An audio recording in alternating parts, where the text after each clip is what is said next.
한국직업방송과 연합뉴스TV가 함께 만드는 취업 전문 뉴스, 투데이 고용플러스입니다. 침묵의 살인자로 불리는 미세먼지의 주범으로 경유차가 눈총을 받고 있습니다. 그런데 실제로는 항공기가 배출하는 미세먼지도 이에 못지않은 수준으로 알려져서 대책 마련이 시급해 보입니다. 이경태 기자입니다. 몇만 원만 내면 제주도는 물론 가까운 해외로 떠날 수 있는 시대. 국토교통부에 따르면 작년 한 해 73만 대, 하루 평균 2,019대가 한반도 상공을 뜨고 내렸습니다. 전년 대비 9%나 증가한 것으로 역대 최대입니다. 그런데 최근 미세먼지가 논란이 되고 있는 가운데 배출원 중 하나로 항공기를 무시할 수 없다는 분석입니다. 2013년 기준 경유차 등 도로 이용 오염원이 전체 미세먼지의 10%를, 최근 일시 운행 중단이 결정된 노후 화력발전소 등 에너지 산업이 3%를 배출한 것으로 나타났습니다. 반면 비행기와 항만 등 비도로 이동 오염원은 13%나 됐습니다. 더욱이 하늘에서 지상으로 뿌려대는 항공기 미세먼지는 그 위험성이 상대적으로 알려지지 않고 있습니다. 이 미세먼지 문제를 해결하기 위해서라도 그런 국가 기관에 대한 정보가 빨리 소통되고 공개될 필요가 있다고 생각합니다. 일부 국내 항공사들은 노후 항공기를 연료 효율성이 높은 친환경 항공기로 교체하고 있지만 교체율이 미흡하다는 지적입니다. 항공 수요가 폭발적으로 증가하는 상황에서 항공기 미세먼지에 대한 규제 및 저감 방안에 대한 논의가 시급하다는 목소리가 높습니다. 연합뉴스TV 이경태입니다. 한 번뿐인 인생을 즐기라는 줄임말 욜로는 혼족, 키덜트족 등과 함께 젊은 세대의 성향을 나타내는 용어입니다. 은행권에서는 젊은 고객의 마음을 잡기 위해서 광고 모델 선정이나 사소한 이벤트에도 심혈을 기울이고 있습니다. 박진영 기자입니다. 클릭 몇 번으로 주거래 은행을 바꿀 수 있는 시대. 평생 고객이란 말은 옛말이 됐습니다. 이자 때문에, 수수료 때문에 은행을 옮길 수도 있겠지만 개성 넘치는 젊은 층에게는 감성, 이미지, 만족감 등 다양한 요소에 좌우됩니다. 은행권에서는 미래 주 고객인 젊은 고객 유치 경쟁이 시작됐습니다. 먼저 회사를 알리는 광고의 주인공이 바뀌었습니다. IBK 기업은행은 탤런트 이정재를 전면에 내세웠습니다. 기존 송혜선은행은 친근한 은행 이미지를 전달하는 데 효과적이었는데 이번 이정재 모델은 젊고 스마트하면서도 약간은 도전적인 이미지로 20, 30대 젊은 고객들에게 충분히 잘 어필이 되고 있는 것 같습니다. 우리은행도 아이돌 출신 박영식으로 모델을 바꾸고 젊은 층 공략에 나섰습니다. 우리은행은 영어 시험 응시료 할인, 학원 수강료 할인 등의 젊은 층의 요구를 반영한 상품을 출시하기도 했습니다. 아기자기한 감성 소품을 활용한 이벤트도 눈에 띕니다. KB 하나은행은 언뜻 하마를 닮은 핀란드의 대표적 캐릭터 무민을 이용해 이벤트를 진행 중입니다. KB하나은행에서는 2030 고객을 대상으로 한 다양한 마케팅을 진행하고 있는데요. 근본에는 무민과 제휴한 감성 마케팅을 시작하였습니다. 신규 고객, 젊은 고객을 위한 마케팅이 많아지다 보니 기존 고객이나 중장년층 고객들이 소외된다는 불만도 제기되는 상황. 은행권의 고민은 깊어지고 있습니다. 연합뉴스TV 박진영입니다. 한국은행의 설립 후 처음으로 본부와 금고를 옮기는 이사가 시작됐습니다. 한국은행에게 따르면 이번 주말 하는 발권국이 강남본부 건물로 이사하고 다음 주부터는 강남본부 건물에서 업무를 시작합니다. 하는본부 지하 금고에 보관 중이던 10조 원 이상의 현금은 이미 하는 강남본부 금고로 이전을 마쳤습니다. 이번 이사는 올 하반기부터 2020년 상반기까지 진행될 하는 본관 리모델링과 별관 재건축 공사 때문입니다. 정부가 2010년부터 공공기관에 본격 도입한 성과연봉제를 폐지하기보다는 일단 노사 간 합의에 의해 제도가 원활히 운영될 수 있도록 하는 데 주력할 것으로 알려졌습니다. 기획재정부 관계자는 노사가 성과연봉제에 이견이 없는 곳은 그대로 운영하고 노조에서 문제를 제기하면 발전된 방향으로 갈 수 있도록 유도하는 방안을 검토 중이라고 말했습니다. 당초 간부직을 중심으로 운영되던 공공기관 성과연봉제는 박근혜 정부의 노동 및 공공기관 개혁의 일환으로 지난해에 확대 도입됐습니다. 3D 프린터 기술의 발달로 상상만 하던 걸 실물로 만들어내기가 더 쉬워졌는데요. 청소년부터 노년층까지 이 3D 프린터를 활용해서 다양한 분야에서 창작 활동을 벌이고 있습니다. 보도에 최지숙 기자입니다. 그래픽 디자이너 신태수 씨는 서울 개포디지털혁신파크의 상상공작소를 찾는 단골 시민입니다. 멸종위기 동물의 모습을 본따 만든 오브제 전시회를 준비 중인 신 씨는 이곳에서 시제작을 하고 있습니다. 종이나 찰흙으로 시제작하면 시간이 많이 걸리거나 수정하기 어렵지만 3D 프린터를 이용하면 생각한 대로 바로 수정할 수 있고 제작도 간편하기 때문입니다. 3D 프린터는 아직 보편화가 이루어지지 않아 고가인 게 단점이지만 상상공작소에선 무료나 저렴한 비용으로 이용할 수 있습니다. 3D 프린터로 모델링을 했을 때는 수정도 쉽고 출력하고 확인하고 다시 수정하는 과정이 굉장히 저희의 시간을 아낄 수 있었던 점이라고. 환갑을 넘긴 최승열 씨는 창작 활동을 기반으로 이곳에서 제2의 삶을 시작했습니다. 건설업체 대표였던 최 씨는 은퇴 후 아들의 권유로 3D 프린팅에 관심을 갖고 배우다 아예 공작소에 취직해 시민들의 창작 활동을 돕고 있습니다. 시니어들도 이것을 하고 싶어하는 분들이 많습니다. 그분들한테 제가 이걸 할 수 있다고 용기를 주는 게 그게 저로서는 큰 보람이라고 생각합니다. 상상공작소를 찾는 청소년들의 열기도 남다릅니다. 새로운 물건을 만들고 또 필요한 걸 또 이렇게 바로 이렇게 생각해서 제작할 수 있는 게. 이제 3D 프린팅은 제품 개발자나 디자이너 등 전문가들만의 영역을 넘어 취미로도 자리 잡고 있습니다. 연합뉴스TV 최지숙입니다. 순수 우리 기술로 개발한 세계 최초 다면 상영 시스템 스크린X가 국내를 넘어 세계 실감 콘텐츠 시장에 도전장을 내밀었습니다. 올해에만 헐리우드 영화 3편을 제작하는 데 성공했는데요. 이번을 발판 삼아서 글로벌 플랫폼으로 도약할 준비를 하고 있습니다. 임혜준 기자입니다. 최근 개봉한 할리우드 영화 킹 아서. 영화 속 광활한 풍경이 양옆으로 뻗은 화면으로 펼쳐집니다. 관객들의 시선도 부지런히 주인공을 쫓습니다. 그 영상이 양옆으로 펼쳐져가지고 마치 그 안에 제가 있는 것 같은 느낌이 들어서 너무 실감났고.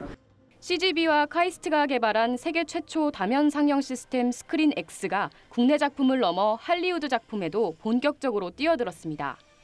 스크린X는 정면과 좌우 벽면까지 화면을 길게 연결해 3면의 영상을 보여주는 시스템입니다. 제작진들은 최근 할리우드와의 협업을 통해 수준 높은 그래픽 영상을 구현하는 데 성공했고 올해 들어서만 3편의 영화를 제작했습니다. 정부는 스크린X 기술 개발에 120억 원을 투입해 글로벌 영화 플랫폼으로 키운다는 전략입니다. 이번 작품을 계기로 향후 미국, 유럽 등 메이저 영화 시장으로 우리나라 기술력 진출이 더욱 확대될 것으로 기대하고 있습니다. 할리우드 유명 시리즈 영화 캐리비안의 해적 5편의 개봉을 앞둔 월트 디즈니 스튜디오 해외 배급 총괄 부서장은 몰입도 높은 매력적인 상영 포맷이라며 스크린X에 대한 기대감을 나타냈습니다. 스크린X 상영관은 현재 국내 84곳, 해외 23곳 등 총 107곳으로 지금까지 16편의 영화에 접목시켜 국내외 관객을 끌어모으고 있습니다. 정부는 중국을 우선 진출 지역으로 삼고 2020년까지 전 세계 1,000개 스크린까지 확대한다는 계획입니다. 연합뉴스TV 임혜준입니다. 지난달 주택 매매가 작년 같은 달에 비해서 2자릿수의 감소율을 보이고 전월세 거래량도 줄었습니다. 국토교통부에 따르면 4월 전국 주택 매매 거래는 7만 5천여 건으로 작년 같은 기간보다 12.7% 줄었습니다. 지역별로는 수도권이 3만 9천여 건으로 9.2% 줄었고 지방은 3만 5천여 건으로 16.2% 감소해 지방의 감소폭이 더 컸습니다. 또 전국의 전월세 거래량은 13만 4천여 건으로 지난해 같은 기간보다 0.5% 줄었습니다. 부부가 동시에 같은 보험사나 은행을 이용하면 혜택을 더 많이 받을 수 있게 됩니다. 금융감독원에 따르면 부부가 같은 보험사의 보험에 가입하면 보험료를 최대 10%까지 할인받을 수 있습니다. 또 주거래 은행이 같으면 거래 실적을 합산해서 환전이나 금리 등 각종 우대 혜택을 받을 수 있고 같은 카드사를 이용하면 카드 포인트를 합쳐서 쓸 수 있습니다. 은행은 금융 소비자 포털 사이트를 통해서 바로 변경이 가능하고 보험사와 카드사는 직접 본인이 설명하면 됩니다. 화재로 건물 전체가 타버렸더라도 건물 주인이 세입자의 과실을 입증하지 못하면 임대한 부분 외의 피해는 배상할 필요가 없다는 첫 판결이 나왔습니다. 대법원 전원합의체는 건물주 김모 씨가 세입자 박모 씨를 상대로 낸 손해배상 청구 소송 상고심에서 원고 승소 판결한 원심을 깨고 사건을 서울고법으로 돌려보냈습니다. 재판부는 세입자 잘못으로 불이 나서 임차한 부분 이외의 건물까지 피해가 발생했다는 점을 임대인이 증명해야 한다고 밝혔습니다. 이로써 세입자가 쓰지 않는 건물 화재 피해까지 배상해야 한다는 기존의 판례는 뒤집어졌습니다.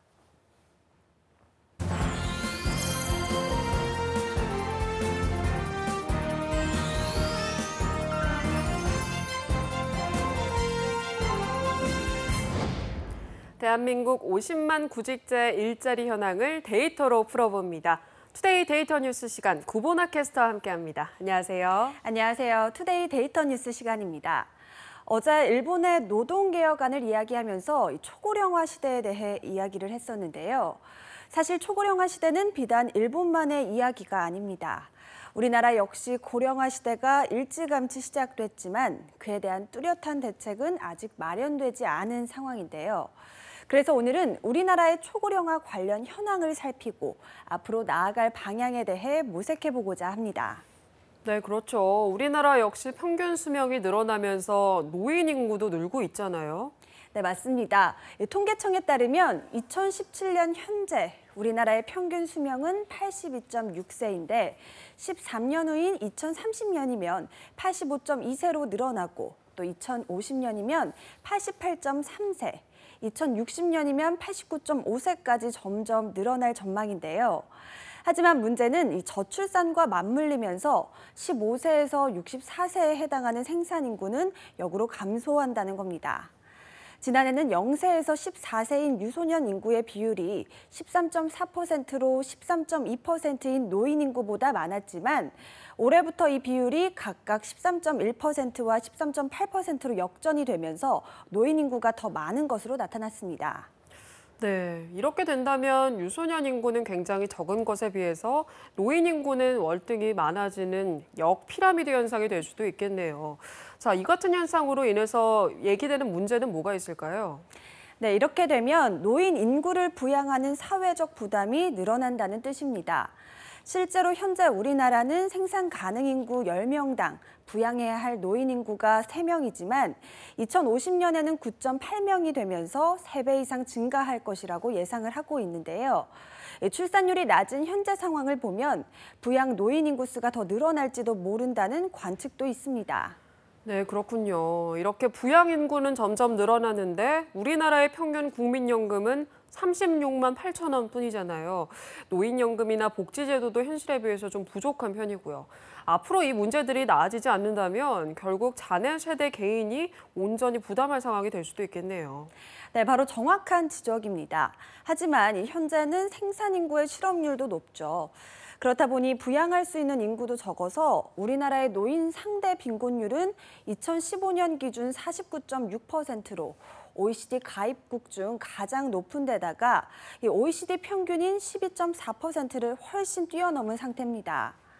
이 같은 빈곤율은 결국 노인 자살률 1위라는 안타까운 상황까지 만들어내고 있죠. 네, 노인 자살률 1위라니 정말 이 상황을 타파하기 위한 해결책이 필요해 보입니다.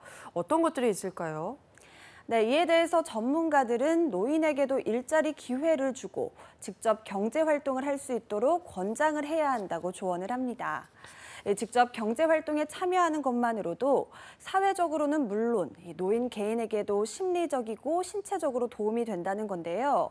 실제로 서울대 산학협력단이 발표한 이 노인 일자리 참여자의 보건의료 효과 분석 보고서에 따르면요. 이 노인 일자리 사업에 참여하는 노인은 연간 의료비 지출액이 54만 5,994원이 줄어들었을 정도라고 합니다. 입원이나 내원 일수도 3.76일이 감소했고요. 네, 자신이 할 수 있다는 일이 있다는 것만으로도 삶의 큰 원동력이 되니까요. 그런데 사실 요즘 일하는 노인 인구가 많은 편은 아니죠. 네, 그렇죠. 현재 상황은 매우 좋지가 않습니다. 711만 명에 달하는 베이비붐 세대가 본격적으로 퇴직하기 시작하면서 노년층의 일자리 구하기 경쟁이 날로 격화되고 있는 건데요. 통계청에 따르면 지난 2월 60세 이상 노인 실업률은 7.1%로 통계를 작성한 1999년 이후 역대 최고를 기록했을 정도라고 합니다. 이 실업자 수 역시 작년 2월보다 5만 4천 명이 늘어 역대 최다. 볼 때는 좀 나의 어떤 주변 환경적인 요인, 부모님이라든가 뭐 가정 교육이라든가 이런 환경적인 요인 그런 내용들 중에서 큰 상황입니다. 네, 베이비붐 세대가 정년 인구로 편입된 지 불과 2, 3년밖에 안 됐었군요. 이렇게 갑자기 실업률이 증가하는 이유와 어떤 연관이 있는 걸까요? 네, 연령별 수치를 파악해보면 더 자세히 알 수가 있습니다. 1955년생부터 1963년생으로 규정짓는 이 베이비붐 세대가 60대로 편입된 건 지난 2015년인데요. 2015년에서 2017년 이 3년 동안은 노인 실업률이 3.4%로 변함이 없습니다. 그런데 유독 65세 이상의 실업률은 7.4%에서 10.3%로 증가했다고 합니다. 2015년에서 2017년 사이 늘어난 노인 취업자의 연령대를 살펴봐도 70%가 60에서 64세였다고 하고요. 이는 이 노인 일자리를 제공하는 쪽에서도 상대적으로 더 젊은 연령을 원하기 때문이라는 겁니다. 같은 노년층이라도 연령의 차이를 두고 일자리 전쟁이 시작된 겁니다. 네, 사실 요즘에는 60대라고 해도 신체적 능력이나 업무적 능력이나 상대적으로 뒤처지는 건 아니잖아요. 오히려 연륜과 지혜가 많이 축적되어 있는 나이인데 그 능력이 일자리 경쟁에서 밀려서 너무 쉽게 된다는 게 안타깝습니다. 네, 맞습니다. 그런데 더 중요한 건 그러한 장점에도 불구하고 이 노인 인구가 원하는 보수는 그리 높지 않다는 겁니다. 한국노인인력개발원에 따르면 60에서 79세가 희망하는 월 보수 수준은 50만 원에서 150만 원이 56%를 차지했는데요. 자신의 지식과 기술, 또 경험을 살릴 수 있다면 150만 원 이하의 시간제 일자리라도 상관이 없다는 겁니다. 하지만 이 능력을 알아보는 기업이 드물어서 현실의 노인 일자리는 대부분 단순 노무나 경비, 청소, 운전 등의 기술 일자리에 머무르고 있는 상황입니다. 네, 적은 자본으로도 축적된 지혜를 잘 활용할 수 있는 기회인 것 같은데 좀 기업들의 인식 전환이 필요할 것 같습니다. 네, 그렇습니다. 이 최성재 한국노인인력개발원 원장은 고령화로 인한 사회적 부담을 해결하는 가장 효과적인 방법은 60세 이상을 국가 발전의 신성장 동력으로 삼는 것이라고 조언을 했는데요. 이를 위해 최근엔 정부의 주도로 각 지자체에 노인 일자리를 창출 지원센터를 설립하고 또 컴퓨터, 수공예 등 재취업을 위한 교육 프로그램을 운영하고 있다고 하니 또 일자리를 구하는 분들은 참고하시는 것도 좋을 것 같습니다. 네, 그렇군요. 이 세상에서 돈으로 살 수 없는 게 두 가지가 있다고 합니다. 바로 젊음과 연륜에서 쌓인 지혜라고 하는데요. 이 두 가지가 잘 활용이 된다면 초고령화 시대에도 청년과 노인 모두 일자리 고민 없이 행복한 인생을 즐길 수 있는 시대가 오지 않을까 싶습니다. 지금까지 데이터 뉴스 구보나 캐스터와 함께했습니다. 고맙습니다. 고맙습니다.